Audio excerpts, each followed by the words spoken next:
Gaeilge Weekly is a Learn Irish Online production. To find out more about LIO, check out the description down below. Hello, duets. How are you? Who will do? Very welcome back to Gaeilge Weekly. Fáilte with Gaeilge Weekly. You are now listening to episode number 129. Tá duinis a géisteacht le hagrán céad is a fihinní, and this is the bilingual version, otherwise known as the a lot simpler version. Seo an leagan dá theangach nó gominic go líon muid an leagan I bhfad níos simplí air. Hope you're doing well. Tá súlam gulta go maith. Before we begin, rih a thosaigh muid, a little warning. Raú beag rih a thosaigh muid. Today's podcast, I'm going to be speaking about sport. So, inniu by make lorts for sport, and I'll pretty much be speaking only about sport. Really by make lorts for sport agus sport.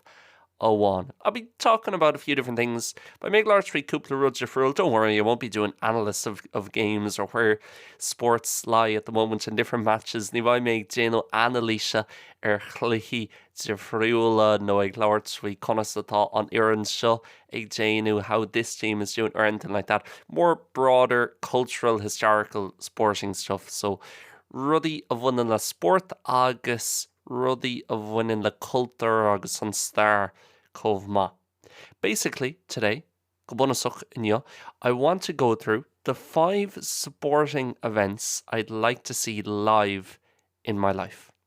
So, cuaig ócáid war sport, but bhrálam feicáil bio imimehéal, agus sa fíorhéal, so in real life, not just see it on telly. I think I've seen all these on the telly before, ceapan go gach acu feicia agam an telefís riva, but speaking about actually going to it and being there and seeing it live. So to make large fi dul an sin agus eáil bio sa fíorhéal. This was inspired by watching the Six Nations over the weekend, so tháinig an smaoinú seo nó an insprad seo chuigim agus mise ag fécint an gréibh sé náisiúna an Deardaoin Seachtainna. And I was watching the Ireland game against France. Bhí mig fécint an glutha idir éire agus an rank. Now, I'm not really interested in rugby, níl mór an simam. So rugby, my main sports are Formula 1, snooker, both of which you could argue aren't sports. Stocha gur féidir that they're all nach sport a snooker agus nach sport a Formula 1, but that's a story for another day. Sin scéal le haid lá eile. Watch a bit the soccer, a bit the Gaelic football. I don't watch much hurling. Bíonn mig fécint ar beagganín den soccer, beagganín den peilghaoileach. Ní bhíonn me ag fécint ar mór an amháíocht. But hurling will actually come up today, funnily enough, by me glad speaking for Amaniac in about 2 minutes, because it's number 1 or the first one I'm going to talk about on my list. Tá sé mar an chéad ceann ó bhfuil mé chun labhairt faoi ar my lista. But I was watching the Ireland game in the rugby, bhí mig fécint ar an glutha idir éire agus an rank sa rugby, and I thought, God, the Stade de France is an unbelievable stadium. Even though I'm not interested in rugby, cinach bhfuil simam sa rugby is Stade do Chredze an Stade de France. The shape of it, an crowd, the build of it, the way it's built on chuí, bhfuil sé tócha. It's just a perfect arena for sport. It's huge. It goes around, all the way around, but you don't feel far away from the action. I've never been, but I'm imagining sao liam má thud tú an sin ní bhchéann tú gúil tú an ada on the himroy agus on glitha. You don't feel like you're way far away from the game and from the players. And I thought, wow, if I could go to any game anywhere, dá méach an seans agam dul ein chlutha ein áit ar fud an down. I'd love to go to a game, probably ideally not a rugby game. They look ní chlutha rugby, but whatever game, pay chlutha no, whatever sport, pay sport. And I'd love to see something in the Stade de France, because I think it's the perfect arena and the perfect build for a match. Odds fearful town le haid chlutha. So I've made a list, and they might surprise you. For example, I mentioned Formula 1 there. Seans go gurthaí an lista seo iontasart, Louis May Formula 1 an sin, but there's actually no Formula 1 race or event here. Níl aon imeacht nó Ross Formula 1 air an lista seo. So there might be a few things you're not expecting. Seans go mai cúpla rud agus níl tú ag súil leis na rudaí sin. Number 1 is kind of a mix of 2 different ones, and these are in no particular order. So an chéad ceann sais meascán atá ann idir gá imeacht difriúil between two different events. Agus ní léon orú leis an lista seo. So as they always said on the X Factor, mar dúirt siad i gcónaí ar an X Factor in no particular order. Unlike the X Factor, I'm not going to keep you waiting any longer. Ní chosúil leis an X Factor, níl mé chun chur i bhánacht níos mó. Number 1 is the Ulster football final in Clonus. So an chluiche ceannis Ulla sa fel Gaeilge i Clonus in Winachán up in Monaghan, or the Munster hurling final in Thurles. So an chluiche ceannis san Ammánaíocht i Gúga Moon i Thurles i Déardaoin, okay, in Tipperary. So I picked those two because I was thinking, okay, I'd love to go to a big Gaelic football or hurling match, but bhrálum dul go chluiche an Mhóra sa fel Gaeilge, so no san Ammánaíocht. I binged plenty of Galway games and even one Connacht final, so bhí mé go lean cluiche le Gaeilge bhirmhe seo agus fiú cluiche ceannis pella, or one, I think it was in 2019, Gaeilge sa nídeag, Galway against Roscommon, Gaeilge and I, Roscommon and Galway lost, Chail Gaeilge, but I actually didn't see most of the game, even though I was there. Níacha mé an chuid is mó to chluiche, cé go raibh mé an sin, because I was working on the turnstiles in a little job that someone got me for a few games. I think Galway Roscommon and Galway Monaghan that year, Gaeilge and I Roscommon agus Gaeilge na Winachán an bhlín sin. But I don't think there's the same magic. Ní cheapan go an tríocht céine le a Connacht final in Pearse Stadium in Salthill. Ní cheapan go an rud céine le cluiche ceannis chonachta an sin I Mhóra na Trá, as there would be, or as there is every year for some of the other provincial finals. Now, maybe the obvious thing you're thinking here, beidir an rud an a suller óil tú ag smaoinú faoi inis, is why wouldn't you just pick an All-Ireland final? Cén fá nach raibh nó fá cluiche ceannis na hÉireann. But for me, and this might be deeply unpopular, seans nach that noch sé seo le lán daoine, but I don't like Croke Park as a stadium at all. Ní maith an porc an chrócaigh mar stad ar chorbe. I understand it's got an unbelievable amount of history. Thosaitheoirí go bhfuil star do chreidse agus a lán star agsúil do chreidse aige. I understand that culturally and historically it's so important. Thosaitheoirí ó thaobh cultúirte agus ó thaobh stairte. Tá sé fear hábhaach. But for me, it's just not that inspiring a stadium.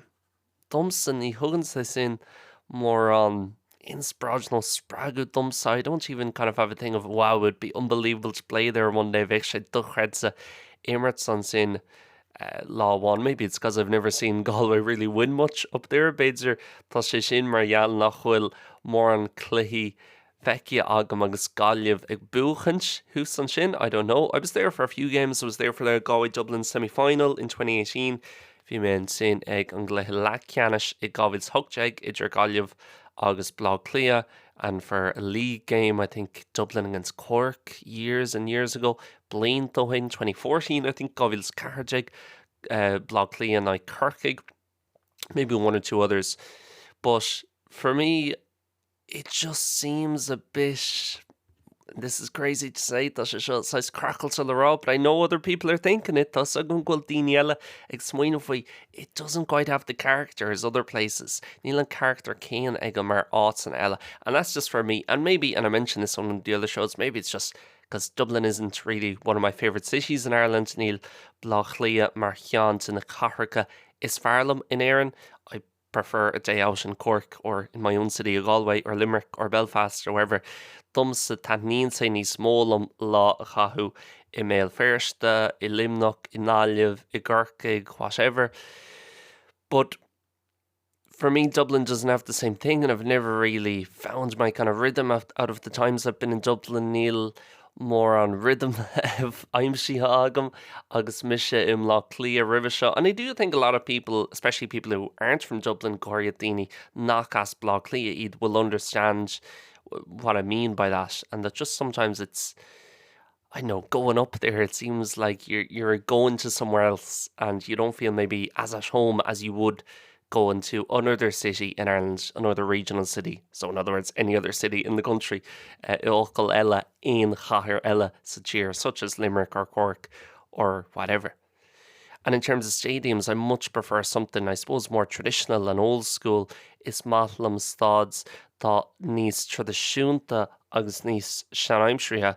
For example, I used to drive quite a bit or be on the bus going past the Gaelic grounds in Limerick go minic bhí mé ar an mus I Limnoch agus mis ag General Stadger hí san sin ar Ollscoil Limni while I was studying on there in the University of Limerick, and we used to pass the Gaelic grounds, and my God, it would scare you how traditional and how concrete that stadium appears from outside. Like chorthig sé agla earth cigh tradiisiúnta agus cigh concrete atá an stad sin agus tusa ag tománs Díardaoin leis while you're driving right beside it. I wouldn't say Pearse Stadium is quite like that. Pearse Stadium feels a bit woke almost. Of Pearse Stadium you can eat woke in Galway because it's by the seaside and in a lovely town in Salt Hill, in Mhóra na Trá and Aliamh. But other examples, yeah, Thurles down in Tipperary and Clonus, I think, and that's the reason I picked these two. I don't think a Connacht final, unless it's maybe Galway Mayo and it's really competitive. Seachas beidir má tá Gaeilge vigor sna Mayo agus tá omíocht ionach idir an dá uireann. I don't think it's got the same magic as an Ulster football final or a Munster hurling final. Í cheapan go an dríocht céanna mar cluichí ceannis an sin I go mún san amáníocht, no san umáint, mar dearann siad an sin, umáint, which is the Munster Irish word for hurling, or the football final up in Ulster, no chla ceannis hús an sin sa fel Gaeilge I Guga Ulla. And Clonus especially intrigues me. I was never there, near Marie van Sin, but it's only a kilometre away from the border with the north, so níl sé kilometre on Turan leis an Tuaisceart, so you could walk across the border from the north into the Republic, is féidir leat a bheith Seol, on Turan, no on Tuaisceart, an lá céanna, go dtí Clonus, go dtí an chluiche. And it's in a town with only 1,000 people, 1,500 people, níl like 1,000 duine, no 1,500 duine in a gcónaí on sin. I think a lot of the local town's economy depends on this one match or the handful of matches they have per year. Being economíocht an bhaile áitiúil ag bra na cluichí seo, no an chluiche sin an Ulster football final that they have every year a bhíonn acu gach bliain. So it's incredible that the Ulster football final is there. And when you think of that, there's cities such as Derry and you have cities such as Belfast and you also have Newry and these other places across Northern Ireland and across Ulster, you know, timpeall Ulla agus timpeall Tuaisceart na hÉireann, tá na háiteanna seo so le Díra agus Béal Feirste, but they still play the Ulster football final, this tiny little town right on the border, being to the Gimmerts an chluiche ceannis in Ulla. Sa bhaile bheag, sa shráid bhaile seo, in this village basically, right on the border Díreach ar an Tuaran. And again, traditional stadiums both in Thurles and in Clonus, so stáds tradiisiúnta that haven't changed much through the years, nachfuil athraithe mór an ire na blianta. And I think it's going to an Ulster football final nowadays probably isn't too different from 30 or 40 years ago. Ag dul go cluiche ceannis Ulla na léonda seo, seans nach bhfuil sé róí friúil ag gcompráid le trocha nó carcha bliain ó hin.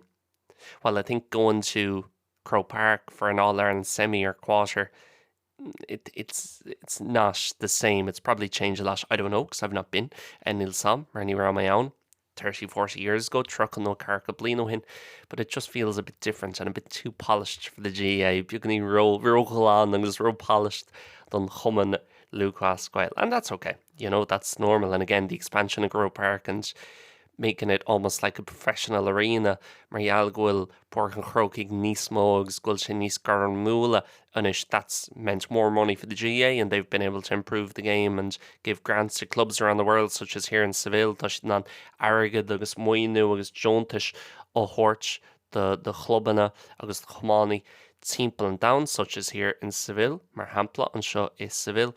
So I understand these things have to be done. I'm not saying we just, and with all these things I'm talking about today, I'm not just saying we go back to the way it was 20 years ago. Nu mé grá bucheartún dulrás go dtí an chuí ará sé fithe nó trocha bliain ó hin. So that's my answer for number one. Sin an freagra atá le iver a hain. Number two is the Masters in Augusta. Iver dó sin the Masters in Augusta in Georgia san Stáit Aontaithe. So for those of you who don't know, it's one of the 4 golf majors. Tá sé mar cheann sin cheire tournament nó cheire imeacht golf is mó an féilear, so one of the 4 biggest events on the calendar. It takes place normally, I think, the second weekend in April. Te gná bíonn tíar siúl hartar an Déardaoin Seachtainna de bhí oibreán.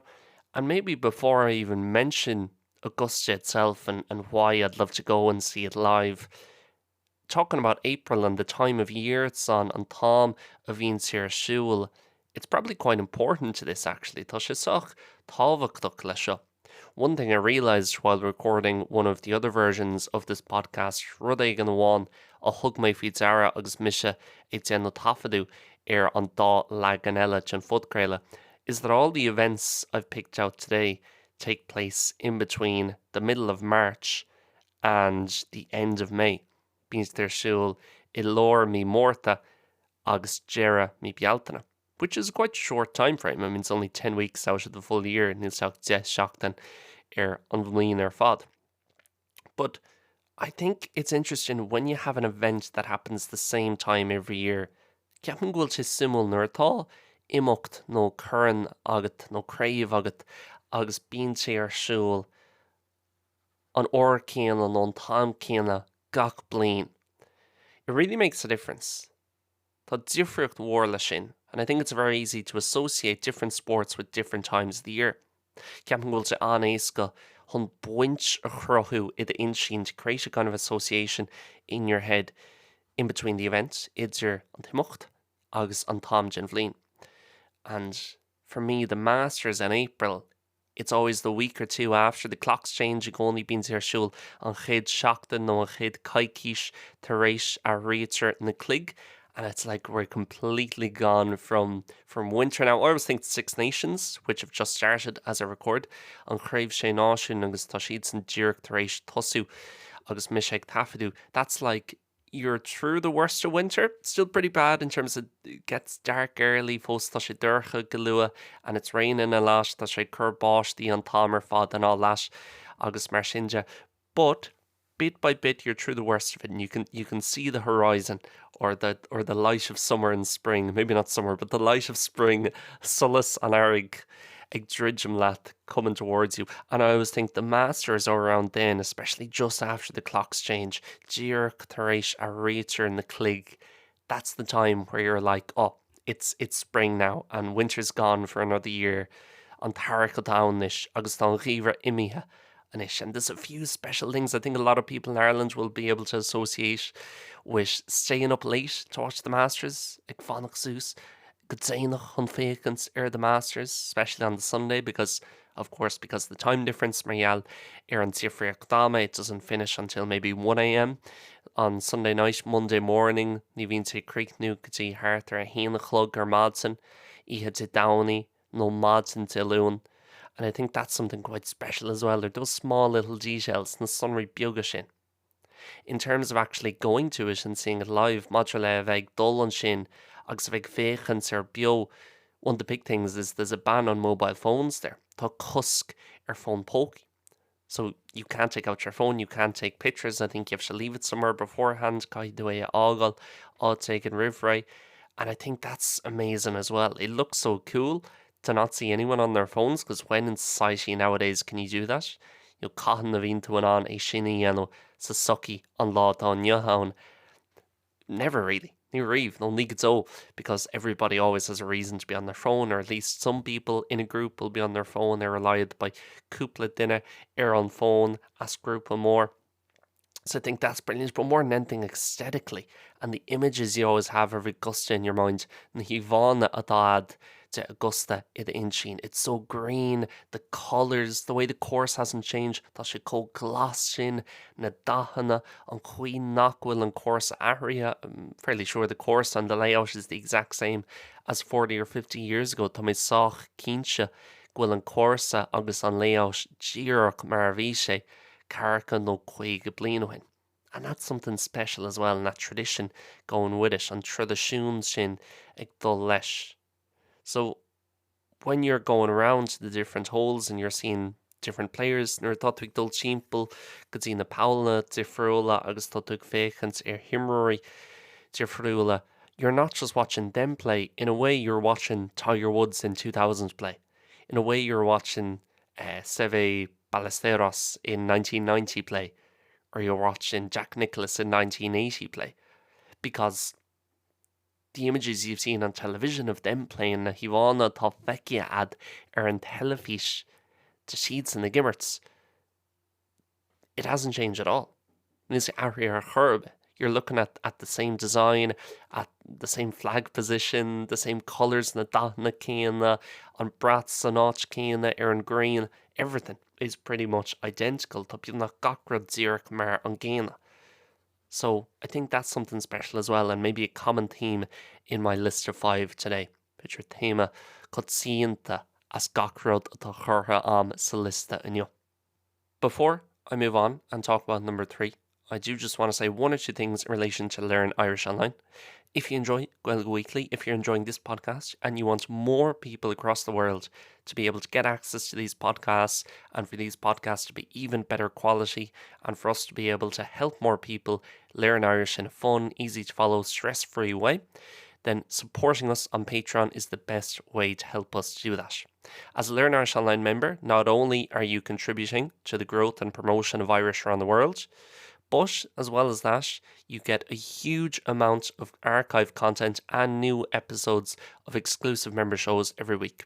Shows like Button no Go, Leafocht, Smuinchi Sahern, Eistearísh, Léirísh, bonus episodes Gaeilge Weekly, early access to Gaeilge Weekly, as well as some benefits such as 20% off all Learn Irish Online courses. That's all available as a Learn Irish Online member for only €10 a month. The best news is you get to support the podcast and support Learn Irish Online and help more people learn Irish across the world through our content while you access your own content and enjoy everything that we've offered members over there.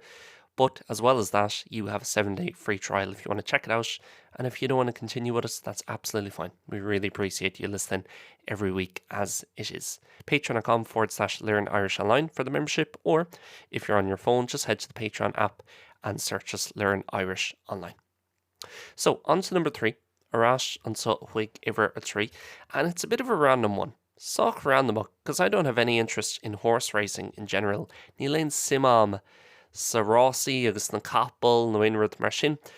But I've picked the Cheltenham Gold Cup. It's the Gold Cup's the Cheltenham a bhíonn Seol gach Mhóra. That's on every March, and it's probably the biggest horse race, I guess, in the world, or certainly in the UK and Ireland. So Déanta agus in Éireann Caiisive mar an ceann is mó, up there with the Grand National, of course. And I could easily just say the Grand National for this. It's very Lam Grand National raw like show. But I feel like more Irish go over for Cheltenham. Ceapan go mín níos mó éireann ag dul an sin like Cheltenham, and there's a bit of a buzz in the air because it's normally St. Patrick's Week. Dig an all beans here Seol Theochtan Mhóra. So I mentioned earlier, everything here is mid-March to the end of May. Being gachrad the list of show Seol ó lór Mhóra Gadzera Mhíaltana. Well, this is the one that starts it. This is the kind of first event in the calendar, because the first event of spring on Chéad Imeacht Sanaric. So more than anything, I just think it would be great crack. Níos mó na aon rodile ceapan go mbeadh crack iontach ag buint le seo. Of course, you'd have the big race itself ar an óibheith on Ross Mór and Gold Cup ad and everything else agus gach rodile. But even just the small stuff of flying over, I think a day or two before, I get till lá na go riva, because so many Irish go over to Cheltenham to see it mar ealgamín a méid sin éireann ag dul an sin chun é eáil. Even being in Shannon Airport and getting a flight to East Midlands or London Luton or whatever the airport is, ag fáil an eitiil sin ó Shannon ach an sin go East Midlands go London Luton, no, I don't know what airport you get to Cheltenham with. Níl sam céin airport a bhíonn tú ag dul chuige chun sreiceú ar Cheltenham. But knowing that all the other Irish in that flight are heading to Cheltenham and heading to the races, tá si ag dul Gina Ross, ag dul go Cheltenham. And I think it's a great example of an event where Irish and English people kind of mixing properly get along. Ceapam gur sample iontach é de imeacht ina bhíon éarnig agus sasnig ag tach le céile agus actually buint tatnavas rud éigen le chéile, which doesn't really, maybe that sounds like a weird thing to say, bitter goil cum aisteach sin agus gur rud aisteach is sin le rá, but I really don't think, considering we're two islands so close together, you know, ag ceapal ggóil muds mar rá éile dír canacha lena chéile, there really aren't that many events or sporting events that we share or kind of do together, and even more in ruddy a bhíim ag déanú le chéile, but Cheltenham is probably the best example of that. Ceapan gohfuil Cheltenham mar an sample is farja sin, even the jockeys, about half the jockeys are Irish la, Jenna jockeys is Éire na Gíd, and half of the trainers la, Jenna trainálíthe, and everything else, agus mar sinja. So I just think there'll be great crack. Again, it's a place that hasn't really changed. Áit nach bhfuil aithrí Mhóra on. The first Gold Cup was there in 1924. On the chéad Gold Cup, bhí sé sa bhliain níd ag fiche cathair, and the excitement as they're coming down the last few furlongs agus na capel ag tacht with an cúpla furlong Déardaoin, and the buzz in the crowd and people going mad, and a 50-1 favours is leading, or 51 favours, a 50-1 outsiders leading, and he's going to win the Seol Néamhúchans, but then someone else is coming up with the favours, the then leg sacked, and you know everybody's got money on the line, the Argad, Churhashisa Gachdana, and the betting agus on Gealtarcht, even if you're not a big bettor, there's good crack putting £5 or £10 down on someone, the cracking the bunch like €2 a her an gapel seo, no €2 an gapel sin. So I just think more than anything it'll be good crack and something different in a sport. I haven't really had much experience with sport. Nachhfuil more an tahi agam leis comha. Number 4, I said about snooker and Formula 1 earlier. Louis May on snooker agus an F1 river, and I said there's nothing F1 related in this list, dúirt mé nach bhfuil aon rud buinteach leis an F1 sa lista seo, but there is something related to snooker. Tá rud ag an buinteach le snooker. Anybody who knows anything about snooker, aon dana bhfuil aon ólas acu maidir leis an snooker. You guys will probably already know what I'm going to choose here. Chance ma go bhfuil is agah hána féin cén imeacht nó cén rud ó bhfuil mé chun piocu an seo, and that is the final session of the final match. So on session Déardaoin sa chluiche ceannais at the Crucible in Sheffield at the start of May. So ag an Crucible in Sheffield is Seastanna ag tús mí fialtainna. I've really got into snooker over the last year or two. Tá mé tar éis seo gafa leis an snooker le bliain nó ró anús. It's going to come out of nowhere. Ceapam gur tháinig sé as áit randomach agus nílas agam as cén áit a tháinig sé. I guess Ronnie Sullivan was like a gateway drug for me. Ronnie Sullivan cosúla drug gateway dumsa, because through getting interested around him and his personality and his life story, as a bheith gairí gafa leis féin agus an scéal atá aige agus an scéal saoil atá aige, I started getting interested in watching his matches and then watching other snooker matches as well, and now even playing the sport myself ag immert on sport comhma. Agus nuair atá tú ag labhairt when you're speaking about places to watch snooker and snooker venues, má tá tú ag labhairt faoi áiteanna ina bhfuil tú an féchant ar snooker agus venues sa snooker. Anybody, again, who knows anything about the sport, aontainna bhfuil aon aithne nó ólas acu ar an sport, they'll all tell you the same. It's all about Sheffield. It's all about the World Championships in April and May. Tá gach rud ag buint le Sheffield, leis an gcuireann Déanta, i mBéarla nó i Eipeasóid. Normally it's the last week or two of April and the first week of May.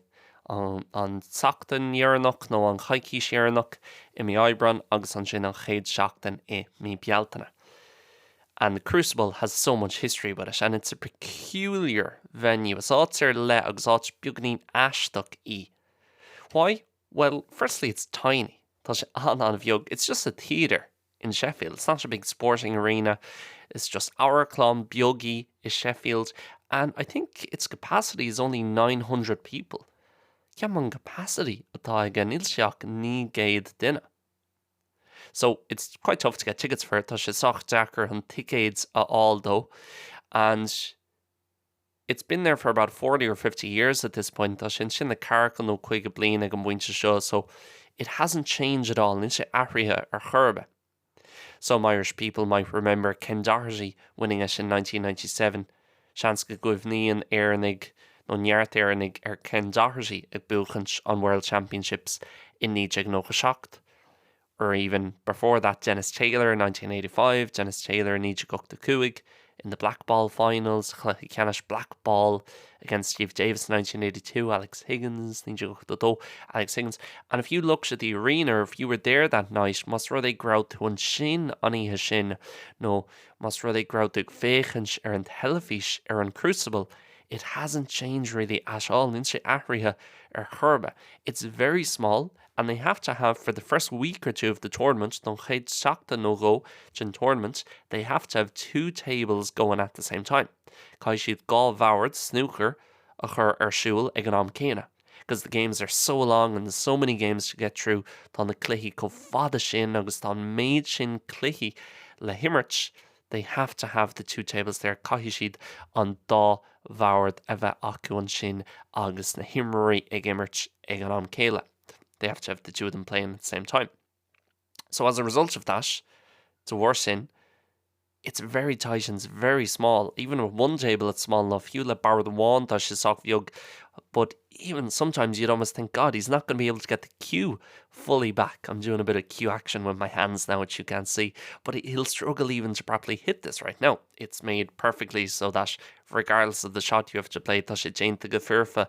So it's cuma cinch shot a target. You'll always have the full extension and be able to play properly. But it's really tight and closed in. And anybody who goes in dinner a bhín an sin, they always say it's even smaller than you think. Tá sé fiú níos lú ná mar cheapan tú. And again, going back to the thing of Augusta, ag dul ar frig an rud sin le Augusta, it's not just the snooker that you're watching, it's the history of the place and star atá san áit. And while you're watching whoever it might be, Zhao Zintong or Judd Trump or one of the younger players, Cianza na Himmerini's Olga, and you're there in 2026, agus tusan sin ag gábhils fé sé, really at the same time, you're watching the black ball final from 1985 and Steve Davis and Dennis Taylor, Tuddig Féchans or an Gléic Cianna Steve Davis agus Dennis Taylor, Níja Gukta Kuig, or you're watching Stephen Hendry from the 90s, Stephen Hendry on the Ócáidí, because it hasn't changed at all and the table is pretty much the same and they haven't changed the format of the competition at all. Níl an format ahrithe acu ar churbe. So it's still just straight knockout. Last year, the defending champion, Kyron Wilson, lost on day 1, he was gone. Gaeilge ar an géad lá bhí sé imithe. It's not like other sports where you have the repechage or playoffs or preliminaries or second chances. They haven't changed at all. Níl sé ahrithe acu ar churbe. So I love the Snooker World Championships. I love snooker in general. It's even snooker generalta ach go háirithe an churann down agus an crave down the Sheffield, mBéarla agus mBéarla. To go to the final session of the final would be incredible because yes, the finals played over 4 different sessions over 2 different days. In Réitir an chluiche sin an chluiche ceannis haar gá lá agus ceithre sesiún difriúil. So the last one then isn't a sporting event per se. Ní imeacht amháin é seo. But what it is a stadium I would like to see. Kind of almost going back to the Stade de France thing earlier, if you bíonn nach cosúil leis an rud leis an Stade de France river.